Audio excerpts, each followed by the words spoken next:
যোৰহাটৰ একাধিক স্থানত ঢেকৰগড়া মণ্ডল বিজেপিৰ উদ্যোগত দেৱাল লিখন কাৰ্যসূচী। উল্লেখযোগ্য যে ৰাজ্যজুৰি ভাৰতীয় জনতা পাৰ্টীয়ে 2026 চনৰ নিৰ্বাচনক লক্ষ্য কৰি ব্যাপক দেৱাল লিখন কাৰ্যসূচী ৰূপায়ণ কৰিছে। ইতিমধ্যে আমাৰ সন্মানীয় দেউৰী ছাত্ৰ সাহিত্য পৰিষদৰ সদস্য কেশৱ দেউৰী ডাঙৰীয়াই কৈ গৈছে যে দেৱাল লিখনেৰে আমাৰ সমষ্টি তথা গোটেই ঢেকৰগড়া মণ্ডলটোত আমি কেইবাটাওতো কাৰ্যসূচী লৈছোঁ, কিন্তু আজিৰ দিনটোত আমি কাৰ্যসূচী লৈছোঁ 44 জিপি আৰু 47 জিপিত।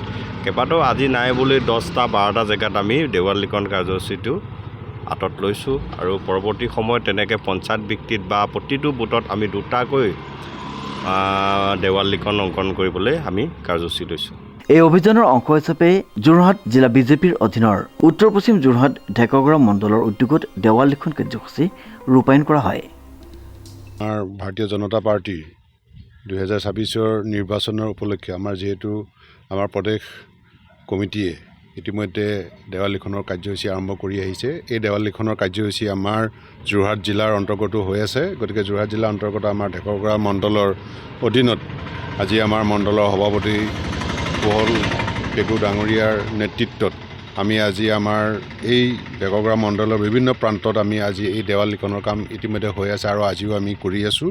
গতিকে দলৰ আমাৰ সমূহ কাৰ্যকৰ্তা ইয়াত গোটেইখিনি আছে। গতিকে আমি আমাৰ ভাৰতীয় জনতা পাৰ্টীক আগন্তুক 2026 নিৰ্বাচনত আমি নিৰ্বাচনৰ প্ৰচাৰৰ অংশ হিচাপেই আমি দেৱাল লিখনৰ কাম ইতিমধ্যে আৰম্ভ কৰা হৈছে গোটেইখিনি আমাৰ বিভিন্ন সমষ্টিবিলাকত। গতিকে আমাৰ আজি এই কাৰ্যসূচীটো আমি ৰাতিপুৱাৰ পৰাই যিহেতু আমি কৰি আছোঁ, আমাৰ মণ্ডলৰ সকলোখিনি কাৰ্যকৰ্তাৰ সহযোগত আগন্তুক দিনৰ ৰাইজে আমি 2026 বিজেপি দলৰ চৰকাৰখন অহাৰ ক্ষেত্ৰত সকলোখিনি সহযোগ আমি পাম বুলি নিশ্চয় আশা কৰিছোঁ। আৰু এই কাৰ্যসূচী অনুসৰি আমাৰ মণ্ডলে আমাৰ বিভিন্ন প্ৰান্তত আমি সকলোখিনি আমাৰ পঞ্চায়ত ৰাইজতে হওক, বুথ কমিটিৰ অধীনতে হওক, আমি বিভিন্ন কাৰ্যসূচী লৈ আছোঁ। গতিকে আগন্তুক দিনত আমি নিশ্চয় আমাৰ এই কাৰ্যসূচীৰ যোগেদি আমি সফল হ'ব বুলি আমি নিশ্চয় বিজেপি দলটো আগবাঢ়ি যোৱাৰ ক্ষেত্ৰত হ'ব বুলি আমি নিশ্চয় আশা কৰিছোঁ। উল্লেখযোগ্য যে ঢেকৰগড়া মণ্ডল বিজেপিৰ সভাপতি কুশল পেগু, দেউৰী স্বায়ত্তশাসিত পৰিষদৰ স্থানীয় সদস্য কেশৱ দেউৰীৰ লগতে কেইবাগৰাকীও কাৰ্যকৰ্তা উপস্থিত থকা কাৰ্যসূচীত অঞ্চলটোৰ 44 নং, মধ্য সৰুচৰাই আৰু 47 নং পঞ্চায়ত এলেকাত সমাপন কৰা হ'ব বুলি বিষয়ববীয়াসকলে জানিবলৈ দিয়ে। প্ৰশান্ত গায়নৰ ৰিপৰ্ট, নিউজ নাও।